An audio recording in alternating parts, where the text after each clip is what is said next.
And a team led by Chinese Communist Party Vice Minister has met warring faction of Nepal's ruling party amid political turmoil in the Himalayan nation. The CCP Vice Minister met Nepal's Prime Minister KP Sharma Oli and President Bidya Devi Bhandari. The Chinese delegation later called on other leaders, including former Prime Minister Pushpa Kamal Dahal Prachanda and Madhav Kumar Nepal. Dahal and Nepal are leading the anti-Oli front. Beijing has denied that it is interfering in Nepal's internal matters.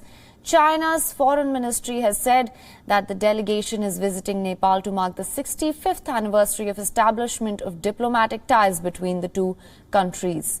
Now, as per sources, there are three possible objectives for this visit. First is to unite the Nepal Communist Party again and remove any person opposing the move. The second, to change the Prime Minister to foster a possible alliance. And the third, if this does not materialize, then revoking the House, which has been dissolved, and place Prachanda as the Prime Minister so as to avoid any election. Chinese Ambassador Hu Yuanqi has met Madhav Nepal, who replaced Oli as chairman of NCP's Prachanda-led faction, and Hu has met NCP's executive chairman Prachanda 3 times since, in fact. President Bhandari has called the winter session of the National Assembly, the upper house of parliament, from 1st January. Meanwhile, locals resorted to protest against China. Scores of people protested in Kathmandu against Chinese interference in domestic affairs of Nepal. Demonstrators shouted anti-China slogans and held placards reading "Back off, China."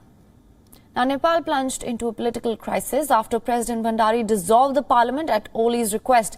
The party is divided now into two factions, one led by Prime Minister Oli and the other by country's former Prime Minister Pushpa Kamal Dahal, along with Madhav Kumar Nepal. And reports say that Prachanda faction now plans to join the Janta Samajwadi Party and stake their claim before the Speaker to form a government.